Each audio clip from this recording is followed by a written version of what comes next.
Brian Kander here with CCW Nashville as we wrap up what has been an absolutely fantastic conference.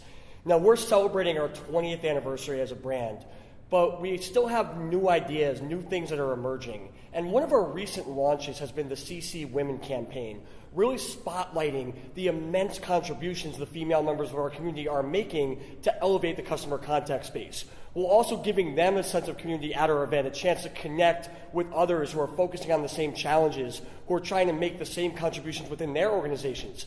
We have 4 women here who have been part of the event here, part of the CCWomen program, and really helping us to launch what we believe is a very important endeavor. And so we have Allison, Kelly, Lee, and Erica, and I'm thrilled to be talking with them. It's going to be hard to get all 4 of you at one time, but how's everybody doing? Great. Awesome. Thank you. Great. So I want to start, Kelly, talking about, you led a panel yesterday really focusing on the CCWomen campaign, opportunities, challenges, what it's like, kind of being a woman in a leadership role within the customer contact space. So walk us through kind of the idea behind that panel and what you spoke about. Yeah, so first of all, I applaud CCW for providing a forum where we can get women together and talk about these important issues. But we really talked about our background at Verizon and our career path, and we showed a video that showed how these young women, they have no inhibitions. They feel like they can be anybody. And then we showed the adult women who felt like they were bound by restrictions. And so how do we get people today to feel like there are no restrictions, that the sky is a limit, we could do anything? Yeah, so what have been some of the initiatives, to really make that happen? And certainly we've had so many strong, successful female speakers at our events, but obviously we sometimes overlook, I think, the internal challenges they may face. We overlook the pathway to getting there. And so what have been some of the ways that you've actually sort of empowered yourself, empowered others to take that next step? So we're really fortunate in our organization. We've started a virtual women series, which allows us to bring all of the women together, and we ask them what topics do they want to talk about, do they want to learn about, and we bring in different speakers, both from within Verizon, outside Verizon, and from all levels, and it really gives them a forum to talk about what's important to them, what do they want to learn, and then give them those tips and tricks to be successful going forward. Definitely. I think one of the other things, too, is making sure that there's a voice when, you can have, I think, the public-facing stuff, you can have the big seminars, but at the end of the day, you also want to make sure they have a voice to voice the issues behind the scenes. Things that, again, people may overlook, barriers, challenges that the average person may not be thinking about or may not understand the real ramifications. So what do you do to create that sense of warmth and that openness where you can voice your concerns, voice these challenges to help, again, eliminate those roadblocks, eliminate those barriers? Sure. So we talked a lot about building a network for yourself, finding a mentor, being there for other people, going out of your way sometimes to help women if you see they're struggling or if they're experiencing something that you may have experienced before throughout your career. So really letting them know that we're here, that we're available and open to our policy, and sharing some things that have helped us along the way. Yeah, I think sharing those examples and being vulnerable and being authentic.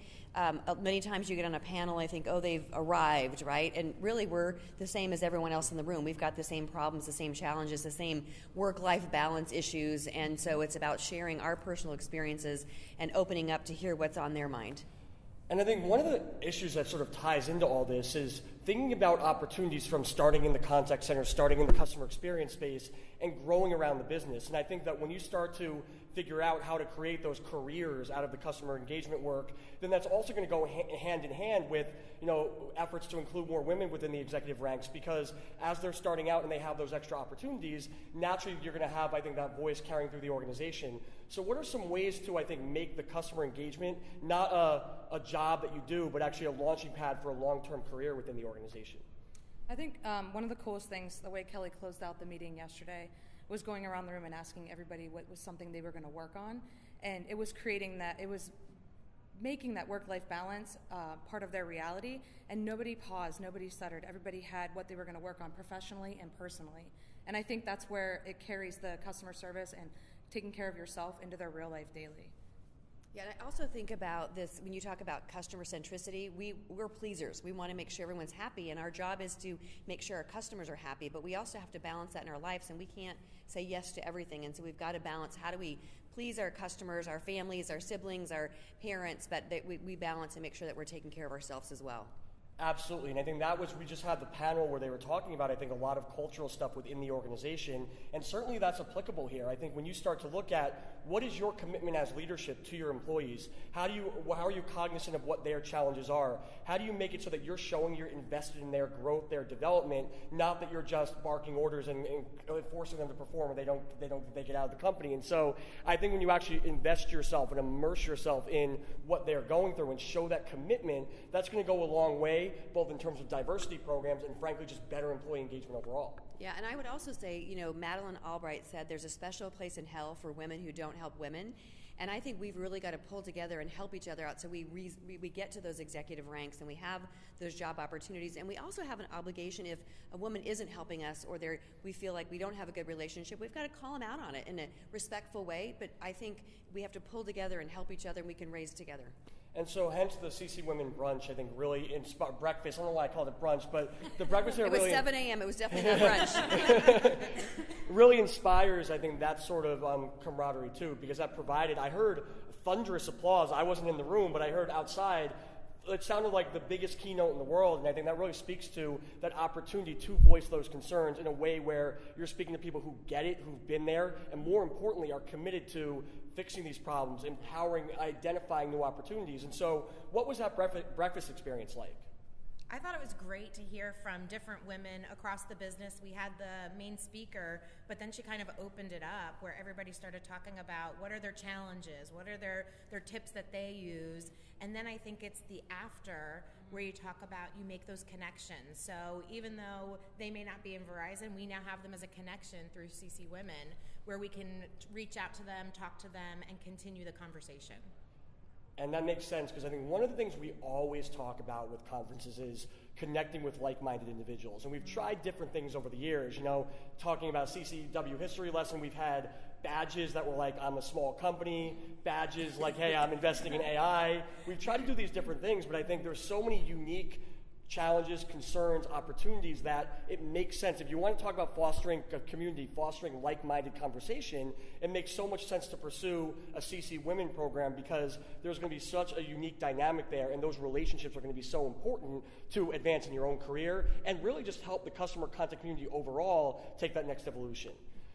So, obviously this program is going to be continuing. What's something you want to see as sort of the next step of CCWomen as we move on to Vegas and Austin later in the year? So I would suggest that you reach out to the women that were here and ask them what topics are important to them, where do they see gaps, and find out what's interesting to them, and then you can go recruit the right people to present at these forums because the things are changing, needs are changing, and so let's ask the attendees what they felt like they need more of. Definitely. Well, we're thrilled to have all of you are part of this program, both CCW and the CCWomen experience as well. We're thrilled to be able to offer this because we truly want this to be about the community of customer contact professionals.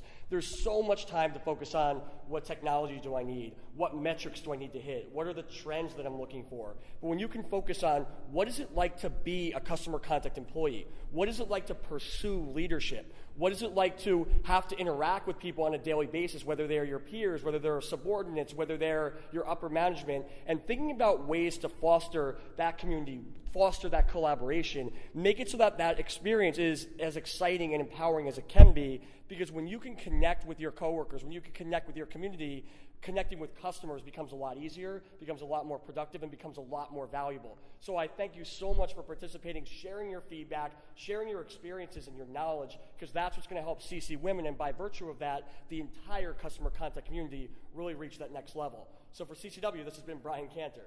Thank you so much, Brian.